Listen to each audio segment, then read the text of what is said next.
धर्मगढ़ पारदेश्वर मंदिर रे श्रावण शेष सोमवार रे भक्तों प्रबल भीड़।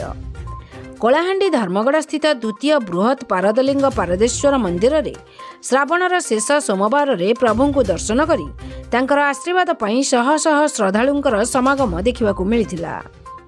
सूचना मुताबक एही मंदिर रे पारदरे स्वतंत्र शैली रे निर्मित लिंग पूजा पाउछंती, जहा अन्य कौनसी मंदिर रे देखिबाकू मिले नहीं। यह समग्र एशिया महादेश रे द्वितीय सर्वबृहत पारद निर्मित लिंग बोली कुहाଯାଏ। पारद लिंग हेउची स्वयं शिव पारद लिंगर पादुका पीले समस्त रोगरू मुक्ति मिलिथाए और पादुका को देहरे बोलिले चर्म रोग भल होइताए बोली विश्वास रहिछि। द्वादश ज्योतिर्लिंग दर्शन रे जेउ पुण्य मिले पारदेश्वर दर्शन रे सेही फल मिलिथाए बोली विश्वास करा जाए। एहाकू रसलिंग मध्य कुहाଯାଏ। एही मंदिर 2001 मसीह निर्माण करा जाइथिला। पारद एक तरल पदार्थ होइतिले मध्य आयुर्वेदीय पदार्थ रे अष्टदोष मुक्त करी दिव्य जड़ीबूटी द्वारा एहाकू बंदित करी लिंगकार स्वरूप प्रदान करा जाइछि। 52 किलो पारद रे एही लिंग निर्माण होइथाए। एहाकू गुजरात कच्छ अंचल रे विशोधन करी आनिबा परे स्थापना करा जाइथिला। विभिन्न आयुर्वेद रसायन द्वारा लिंगर सुरक्षा पई प्रक्रियाकरण करा जाई एहाकू एक रूपा ढांकुणी दिया जाइछि। एही मंदिरर उच्चता 52 फुट। एहार निर्माण कारुकार्य पर्यटक तथा श्रद्धालु मानकू आकृष्ट करिथाए। एही मंदिर पुरी बलराम कोठ मठर मठाधीश अयोध्या दास महाराजଙ୍କ तत्वावधान निर्मित होइथिला।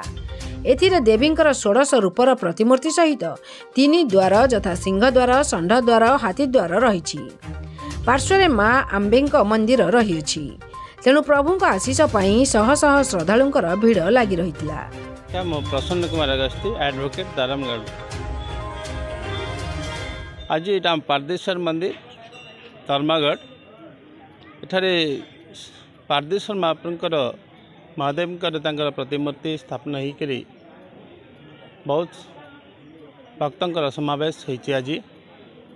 आज यही वर्ष सोमवार दिन ठारू प्रथम सोमवार श्रावण मासरे आरंभ होकर शेष सोमवार भी श्रावण मासरे शेष होची। बहुत खुशी कथा।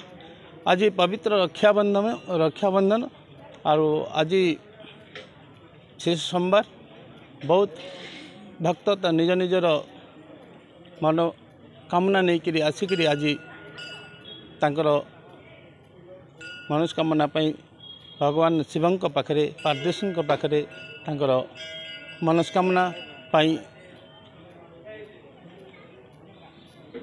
अंचल बहुत भक्त वृंद मैंने समस्ते आसी आज भगवान पाखे निजर मनोवांछा पूर्ण होता। डॉक्टर अयोध्या दास पुरी से सबू गुरु रूप नहीं करी समस्त को उपदेश देकर जहाँ जमी बतेवा कथा से बतेवा द्वारा आम पारदलिंग स्थापन ये कर द्वारा ही आम पारदलिंग स्थापन कर।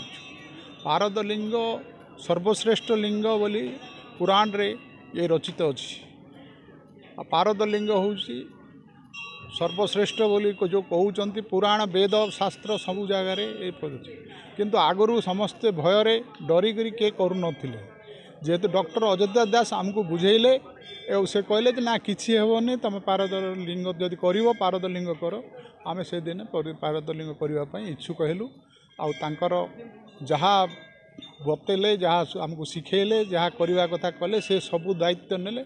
आम किसी सहित मिसिकरी पारदलिंग स्थापन कलु 2001 30/4/2001 रे यह प्रतिष्ठित है। ता 3.5 वर्ष या निर्माण करने लगिला।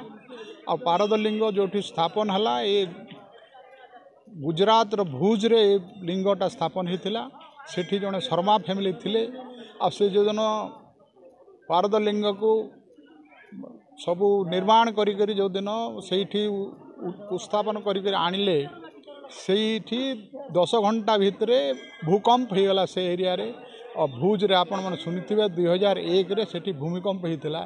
यही से लिंग जो लिंग की सेठी निर्माण होता निर्माण उठेला परे सेठी पूरा भूमिकंप हो जाइथिला। एटा आसला परे ये बहुत प्रत्यक्ष आगरू सब अच्छी। वर्तमान भी रेकर्ड रे अच्छी, आगरू भी रेकर्ड रे अच्छी, सब अच्छी।